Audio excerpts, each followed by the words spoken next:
মাঠ লেভেল থেকে যারা আসার কথা ছিল তাদের সাময়িক প্রবলেম। আমরা আমাদের নেক্সট মিটিং এজেন্ডা হচ্ছে 7 এবং 8 তারিখ, রাইট? 7-8 তারিখ আমরা আমাদের 18তম বেস কমপ্লিট করবো। মহানগর জনকল্যাণ সংস্থা সম্পর্কে আমরা ইতিমধ্যে পর্যন্ত জানলাম যে মহানগর জনকল্যাণ সংস্থা কী ধরনের সংগঠন, ইয়েস অর নো? তো আমি মনে করি এখানে যে যারা আছেন প্রত্যেকটা মানুষের কিছু ভিশন আছে, ইচ্ছা আছে, স্বপ্ন আছে এবং প্রত্যেকটা মানুষের ডিরেকশন আছে যে জিনিসের মাধ্যমে আমরা নিজেকে ওইভাবে রিপ্রেজেন্ট করতে চাই, ইয়েস অর নো? তো আমি পরিচিতি নিতেছি না, আপনারা সবাই এখানে যেহেতু বিগত 2 ঘন্টা যাবত 1.5 ঘন্টা যাবত আমরা আলোচনা করতেছি, আমরা সবাইকে চিনি জানি এবং সবচেয়ে মজার বিষয় হচ্ছে আজকে যারা এখানে কথা বলতেছে একটা সময় আমাদের মতো বা এখানে মাইক্রোফোন ধরে কথা বলার মতো কোনো স্পিড ছিল না, সেই জন্য কথাগুলো টেনে ইনস্টিটিউট আছে একটা তাদেরকে আমরা ওইভাবে তো আজ এখান থেকে কিছু দুদিন ব্যাপী আমাদের ওয়ার্কশপ ট্রেনিং ছিল। দুদিন ব্যাপী ওয়ার্কশপ ট্রেনিং আমরা একদিনে নিয়ে আসছি শুধুমাত্র আপনাদের জন্য। একদিন ব্যাপী যেটা আপনারা অনেক স্ট্রেস যাবে, চাপ যাবে, সেই চাপটা আমার মনে হয় আপনারা নিতে পারবেন। সেই দৃষ্টিকোণ থেকে আমরা আজকের দিনটাকে প্রোগ্রামটাকে আমরা একদিনে নিয়ে আসতে এবং আজকের দিনে এজেন্ডাগুলো যা থাকবে আমরা অলরেডি শেষ করে ফেলেছি। আমাদের কর্মপদ্ধতি, আমাদের মহানগর জনকল্যাণ সংস্থার পরিচিতি এবং এরপরে আমার পরে যেটা আসবে সেটা হচ্ছে প্যারামেডিক্যাল। আমরা মাঠ পর্যায়ে যাওয়ার পর কীভাবে ডায়াবেটিস চেক আপ করবো, কীভাবে প্রেশার চেক আপ করবো, কীভাবে আমাদের ডকুমেন্টসগুলো মেনটেন করবো, সার্বিক বিষয়গুলো, ডেইলি রিপোর্ট, মান্থলি রিপোর্ট। এরপর আমরা হচ্ছে স্টেজ পারফরমেন্স টেস্ট প্র্যাকটিস করবো, যেহেতু আমরা সংখ্যায় কম আছে এখানে সর্বোচ্চ 2 মিনিট পর। এরপর হচ্ছে আপনাদের রিটেন হবে, এরপর আবার সেল পারফরমেন্স ফাইনাল হবে, এরপর আপনাদের প্রাইজ বিতরণ করা হবে ফার্স্ট সেকেন্ড থার্ড। ওকে, তো আজকে যে বিষয়টি নিয়ে আমি আলোচনা করতে চাচ্ছি সেটা হচ্ছে আমাদের লক্ষ্য এবং উদ্দেশ্য। প্রত্যেকটা মানুষের লক্ষ্য উদ্দেশ্য আছে, যদি আমি ছোটবেলা থেকে চিন্তা করি, যখন আমি আমার মাতৃগর্ভে অবস্থান করি তখন হাজার কোটি ব্রণকে, লক্ষ কোটি ব্রণকে পরাজিত করে আমি মাতৃগর্ভে অবস্থান করি। তখন ছিল না আমার কোনো হাত, তখন ছিল না আমার পা, তখন ছিল না আমার বডি, তখন কিন্তু আমরা সেই সময় যোদ্ধা হিসেবে হাজার কোটি লক্ষ কোটি ব্রণকে কি করছি, পরাজিত করে মাতৃগর্ভে আমরা অবস্থান করছি। বাট আমাদের তখন থেকে ডেস্টিনেশন ছিল, তখন থেকে লক্ষ্য ছিল যে না আমি মাতৃগর্ভে অবস্থান করব। আজ আপনি আমি আমরা সবাই কি হয়ে গেছি, একটু আগে বলেছিলাম সব দুঃখী আমি তবুও সুখ খুঁজি, পান পাতার মতো আমি রক্তের সাথে সাথে তবুও সুখ খুঁজি। আজকে আমাদের জীবনটা এমন হয়ে গেছে। আজকে যে আমাদের ফেসটা দেখতেছেন, আজকে যে আমাদের এই যে বডিটা দেখতেছেন, বাইরের যে রূপটা, প্রত্যেকটা রূপ কিছু অর্থ বহন করে। আমি জাস্ট এইদিকে যাচ্ছি না, জাস্ট আমার অনেকগুলো আলোচনা আছে এই ব্যাপারে, আপনারা আমাদের সোশ্যাল সাইটগুলো দেখতে পাবেন। আজকে জাস্ট যে বিষয়টা আমি বলতে চাচ্ছি সেটা হচ্ছে ভিশন এবং মিশন। ভিশন এবং মিশনটা কি আমরা জানি। ভিশনের অর্থ কি? ভিশনের অর্থ কি? What is vision? What is vision? লক্ষ্য, রাইট? আমাদের লক্ষ্য কি হওয়া উচিত? দেখি আমরা লক্ষ্য নিয়ে একটু আলোচনা করি। সবার আগে আমরা যাই করি না কেন আমাদের প্রথম কনসেন্ট্রেশন হচ্ছে আমাদের লক্ষ্য স্থির করা। যদি আমি একজন এসএসসি ক্যান্ডিডেট হই, এইচএসসি ক্যান্ডিডেট হই অথবা বিসিএস ক্যান্ডিডেট হই, অবশ্যই আমার ওই লক্ষ্যকে রেখে আমাকে অনেকগুলো কাজ করতে হবে। যখন আমি আমরা কোনো একটা ম্যারেজ পার্টিতে অথবা বিবাহ অনুষ্ঠানে যাওয়ার পর দেখা গেছে এখানে 2 জন মানুষের কেন্দ্র করে অনেকগুলো মানুষের আনাগোনা হয়। যখন ওই মেয়েটি কবুল বলার পর ছেলেটি কবুল বলে না, কবুল বলার পর আচ্ছা কাবিন নামায় কি উল্লেখ থাকে এখানে যে আপনি থালা বাসন মাজতে হবে, ঘর ঝাড়ু দিতে হবে, কাপড় কাচতে হবে, রান্না বান্না করতে হবে, এসব কিছু থাকে না? তার তখন লক্ষ্য চলে আসে যে না আমি ফ্যামিলিটাকে কিভাবে মেনটেন করবো, ফ্যামিলি মেনটেনের ভিতরে আপনাদের সমস্ত বিষয় চলে আসবে। ঠিক তেমনি আজকে আমাদের লক্ষ্য হচ্ছে যে আমি নিজেকে আমি কোন অবস্থায় নিয়ে যেতে চাই, সেই নিজের অবস্থানটুকু আমরা আজকে ফিক্স করবো।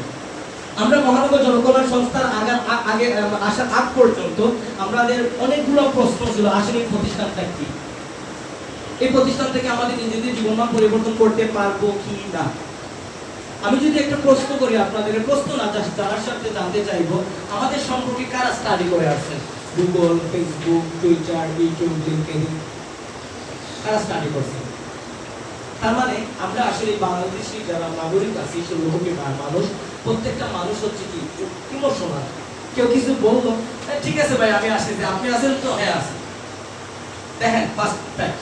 সেকেন্ড ফ্যাক্ট হচ্ছে কি আসলাম, সিভি দিলাম, তারপরে এখানে কিছু টাকা পয়সার ব্যাপারটাকে যেভাবে হোক, ওয়ালেট থেকে হোক, যেভাবে হোক তার রিড করে আমরা কি করি, ওই ফর্মগুলো ফিল আপ করি। আমি নিজে পরীক্ষিত, আমি জানি না আপনার এক্সপিরিয়েন্স কিনা। তখন আসার পর কি হয়, একটা সময় দেখা গেছে একদিন দুই দিন ট্রেনিং করার, মাঠ পর্যায়ে কাজ করানোর পর ওই প্রতিষ্ঠানগুলো আর থাকে না। আমাদের জীবনে এইসব ঘটে যায়। আমি ফার্স্ট বলবো আপনারা যে বিষয়টা দেখবেন আজকে থেকে, আজকের লার্নিং হচ্ছে তিনটি। ফার্স্ট হচ্ছে কি, হোয়াট, কি, এরপর হচ্ছে কেন, হোয়াই, এরপর হচ্ছে কোথায়, হ্যাঁ। এই তিনটা প্রশ্নে যদি আপনার আনসারটুকু পান, জীবন বদলে যাবে। এই তিনটা প্রশ্ন আনসার কিভাবে নেবেন? আসি, আমাদের মহানগর জনকল্যাণ সংস্থাটা কি একটা প্রশ্ন না? মহানগর জনকল্যাণ সংস্থা আমি কেন করব? প্রশ্ন না? মহানগর জনকল্যাণ সংস্থা কোথাকার কোম্পানি? এটা কি বাইরে দেশে অনুদান দিয়ে চলে, নাকি আমরা কোনো যে বিভিন্ন অর্থ যারা দাতা আছে ওরা কি দেয় কিনা, এই বিষয়ে জানতে হবে। তিনটি প্রশ্ন। এখন আসি যে খাবার দাবারের ব্যাপারে। খাবারটা কি, খাবারটা কেন খাবেন, খাবারটা কোথায় বসে খাবেন, ইয়েস অর নো? বিয়েটা কি, বিয়েটা কেন করবেন, বিয়েটা কোথায় বসে করবেন? প্রত্যেকটা জিনিসের আলাদা আলাদা রোড ম্যাপ আছে। তো আমরা আজকে আমাদের লক্ষ্যটুকু স্থির করব, আমাদের ডেস্টিনেশন, আমাদের ভিশন। আসি, আমাদের ভিশনের প্রথম অবস্থায় রাখছি কি, আমরা সবার আগে লক্ষ্য ঠিক রাখা। কি লক্ষ্য ঠিক রাখবেন, কিভাবে রাখবেন? আপনাকে একটা জায়গায় নিয়ে যাওয়া হলো, বলা হলো আপনি এখান থেকে এই প্রমোশন বা এই পজিশন বা এই ডেস্টিনেশন ফলো করতে পারবেন। ধরেন আমি প্রায় সময় একটা কথা বলি, আমাদের বাংলাদেশের প্রেক্ষাপটে যে ঘটনাটুকু ঘটে, আমরা চাই কি সরাসরি বা সহজভাবে একটা জায়গায় অবস্থান করে নিতে। আচ্ছা, ক্লাস 1 এ পড়েন, এখন যদি বলা হয় আপনাকে ক্লাস এসএসসি পরীক্ষা দেওয়ার জন্য, আমরা কি ফুল প্রিপেয়ার? ডেফিনেটলি না। তার মানে কি আজকে থেকে আমাদের লক্ষ্য হচ্ছে আমি এসএসসি একজন ক্যান্ডিডেট হব, এত বছর পরে, 10 বছর পরে আমি একজন এসএসসি ক্যান্ডিডেট হব। তার মানে সফলতা আসবে আপনার ধাপে ধাপে, ক্লাস 1 2 3 4 5। যদি আমি রিলেশনশিপের কথা বলি বা এভাবে একটা গ্রাফ যদি আঁকি, তার মানে এখানে ধরলাম আমরা কি এডুকেশন, তারপরে job, relationship, family, success, right? এখন আমরা কি করি, যারা নরমালি আমাদের বাংলাদেশের প্রেক্ষাপট বলুন ওয়ার্ল্ড ওয়াইড, যারা টিনেজার বয়স, আমি টিনেজারদেরকে নিয়ে অনেক আলোচনা করি। সেটা হচ্ছে কি তার প্রথমে কি করে একটু পড়াশোনা করে মানে একটু বুঝতে পারে সমাজ সম্পর্কে, দেশ সরাসরি চলে যায় লাভে। গতকালকে কাদের সাথে আলোচনা করছি। তো এখানে আমরা কি ব্রেক করলাম, এডুকেশন ব্রেক করলাম, জব ব্রেক করে সরাসরি চলে গেছি লাভে। এখন আসেন যে আমাদের জীবনটা এখানে চমৎকার হয়েছে, আমাদের হতাশ হয়েছে, আমরা সব কিছু সেট করে ফেলি। আমরা কি করি জানেন, আমাদের লক্ষ্য স্থির করতে হবে। তাহলে আমাদেরকে কি করতে হবে, ক্লাস 1 2 3 যেভাবে আছে ঠিক তেমনি ধাপে ধাপে আমাদের। আজকে আমি প্রোগ্রাম অর্গানাইজার, তারপর একজন এফডিএম, তারপর আমি একজন ডিজিএম, তারপর একজন এসপি। যে কোনো প্ল্যাটফর্মে যান না কেন, আজকে মহানগর জনকল্যাণ সংস্থা আপনারা এখানে আসছেন, এই ওয়ার্কশপ ট্রেনিংটা শুধু মহানগর জনকল্যাণ সংস্থার জন্য না। আপনি আপনার ব্যক্তি জীবনে, আপনার রাষ্ট্রীয় জীবনে, সামাজিক জীবনে যতগুলো প্ল্যাটফর্ম আছে প্রত্যেকটা প্ল্যাটফর্মে আপনি এই ট্রেনিংগুলো কাজে লাগাইতে পারবেন।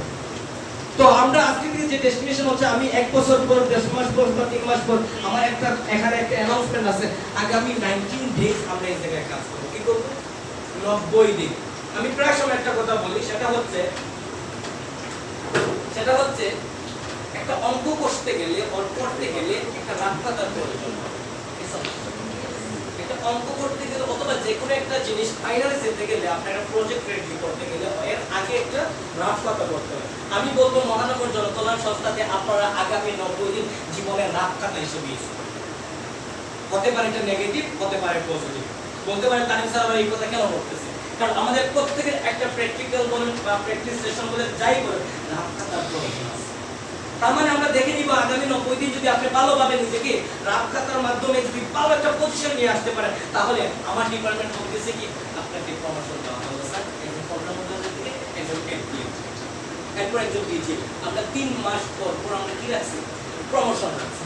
আচ্ছা, অন্যান্য প্রতিষ্ঠানের সাথে আমরা একটু কম্পেয়ার করি, যারা কর্পোরেট ওয়ার্ল্ডের সাথে ডিল করতেছে বা আমাদের সংস্থা, বাংলাদেশে অসংখ্য সংস্থা আছে, তারা কত বছরের মিনিমাম প্রমোশন দেয়? মিনিমাম 2 বছর। সেই জায়গায় আমরা কি করতেছি, মাত্র 3 মাসের ব্যবধানে আমরা আপনাদেরকে প্রমোশন দিচ্ছি। তার মানে আমার আজকে থেকে কনসিডারেশন হচ্ছে আগামী 90 দিন আমি নিজেকে ওইভাবে তৈরি করব, 90 দিন পরে হচ্ছে আমি প্রমোশন করতে পারবো। বুঝছেন না? আজ আমরা প্রত্যেকেই শর্টকাটে বিশ্বাসী। যেমন বিভিন্ন ব্যানার বাংলাদেশে বিভিন্ন জায়গায় আছে, বিভিন্ন কোচিং সেন্টারে আমি এদিকে যাচ্ছি না, একটু টাকা দিচ্ছি। আপনি 7 দিন স্পিকার ল্যাঙ্গুয়েজ মানে ইংলিশে কথা বলতে পারবেন, ফ্লুয়েন্স। আপনি 12 দিনে আইএলটিএস কমপ্লিট করতে পারবেন। আপনি 30 দিনে 1 মাসে বিসিএস ক্যাডার হয়ে যাবে।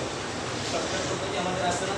আচ্ছা বলেন তো, আদৌ কি পৃথিবীতে শর্টকাট বলতে কিছু আছে? নিজেকে নিয়ে একটু এক্সাম্পল দেন। এই যে 7টা আমরা পড়ে আছি, এই 7টার পিছনে অনেকগুলো মানুষ জড়িত আছে। এখানে গার্মেন্টস ফ্যাক্টরি, এরপর এক্সপোর্ট ইম্পোর্ট কোম্পানি, এরপর আপনাদের বিভিন্ন কোম্পানি যেটা প্রমোশনাল কোম্পানি থাকে, এরপর আমাদের কাছে চলে আসে অনেকগুলো দাম। তার মানে আমি কি শর্টকাটে আমি একটা চাইলে শার্ট কিনে নিতে পারবো? এখানে পিছনে ম্যানুফ্যাকচারিং সহ অনেকগুলো ব্যাপার আছে, সেই ব্যাপারগুলো মেনটেন করার পর একটা পর্যায়ে আসে। আমাদের একটা কথা আমি প্রায় সময় বলি, আমরা যারা জীবনে আর্ন করি প্রত্যেকটা মানুষের একাডেমিক লেভেল হচ্ছে 4। কয়টি? 4। এই প্রথম একাডেমিক লেভেল হচ্ছে ওর ফ্যামিলি। আমরা ফ্যামিলি থেকে যে শিক্ষাটুকু অ্যাচিভ করি, সেই ফ্যামিলি থেকে যে শিক্ষাটুকু আমরা অর্জন করি, সেই অর্জনটুকু সারাটা জীবন আমরা ব্যাখ্যা করি, বিশ্লেষণ করি আমাদের অ্যাক্টিভিটির মাধ্যমে, আচার ভঙ্গি, বসা উঠা বসা সব কিছু। দ্বিতীয় একাডেমিক লেভেল হচ্ছে আমাদের প্রাতিষ্ঠানিক শিক্ষা। আমরা বছর বছর পড়াশোনা করে যে সার্টিফিকেটগুলো অ্যাচিভ করি। তৃতীয় একাডেমিক লেভেল হচ্ছে আমাদের সমাজের যে ব্যবস্থা, সমাজের কিছু রীতিনীতি আছে, সেই রীতিনীতি আমাদের ভিতরে নিয়ে নিতে হয়, সমাজের সাথে সোসাইটির সাথে চলতে হবে। বুঝেছেন? এরপর হচ্ছে 4 নম্বর একাডেমিক লেভেল হচ্ছে জব সেক্টর। আপনারা এখানে যারা আছেন দেখুন, আমরা ধরে নিলাম 3টা বিষয় আপনারা কমপ্লিট করে আছেন 4 নম্বর একাডেমিক লেভেল আছে। এখান থেকে কি শিক্ষাটুকু নিয়ে আপনাদেরকে নিজেদেরকে পরিবর্তন করতে পারবেন কিনা, এই শিক্ষাটুকু আপনারা। তাহলে আমরা যদি ভাবি যে না আমি একজন ওর একাডেমিক কোয়ালিফিকেশন হচ্ছে এসএসসি, সে একজন এফবিএম হয়ে গেছে, না আমি সরাসরি এফবিএম হয়ে গেছে, তার মানে কি করলেন? এটাকে কি বলে? মহিলা। হ্যাঁ, আমরা কি করি বিভিন্ন সেক্টরে বিভিন্ন প্ল্যাটফর্মে আমরা কিছু মামা কাকার মাধ্যমে আমাদের নিজেদের অবস্থান করে নিই। বাট আদৌ জানি না একটা রোড লেভেলে যে কাজ করে, পাবলিক ওরিয়েন্টেড যারা কাজ করে, ফিল্ড লেভেলে যারা কাজ করে, তারা কতটুকু পরিশ্রম করে করে একটা পর্যায়ে তাদেরকে প্রমোশন দেওয়া হয়। আমরা সরাসরি একটা চেয়ার নিয়ে বসে থাকি। আমি প্রায় সময় একটা কথা বলি, আমাদের এই কথাটুকু মাথায় সেট করা উচিত, যে কোনো বিজনেস যে কোনো প্ল্যাটফর্মে যান না কেন, যোগ্য চেয়ারে যোগ্য ব্যক্তিকে যদি বসাইতে পারেন, আপনার বিজনেস, আপনার প্রতিষ্ঠান, আপনার যাই হোক যাই থাকুক না সেটা ভালো পজিশনে নিয়ে যাবে। তার মানে আমাদের আজকে থেকে যে সফলতার ধাপগুলো আছে, আমরা আজকে চিন্তা করলাম 90 দিনের প্ল্যানিং, এর পরবর্তী 90 দিনের প্ল্যানিং, এর পরবর্তী 90 দিনের প্ল্যানিং, এইভাবে আমরা যদি ধাপে ধাপে যাই তাহলে আমাদের সফলতা আসতে পারে। এজন্য আচ্ছা আমরা একটা ভিডিও দেখি, যে ভিডিওটা কি আমাদের লক্ষ্যটা কিভাবে হওয়া উচিত। দেখেন তো, একটা পাখি মিনিমাম কয়েকশো কিলোমিটার উপর থেকে সে কিভাবে তার খাবারটুকু চিনিয়ে নেয়। দেখেন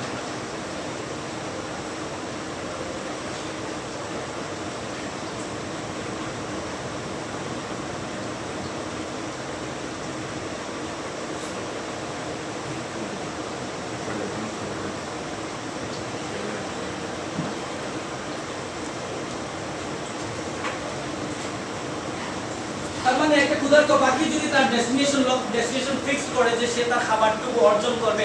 আজকে আমরা একটা মানুষ হিসেবে সকালবেলা কিন্তু প্রত্যেকে নাস্তা করে বাসা থেকে বের হইয়াছে।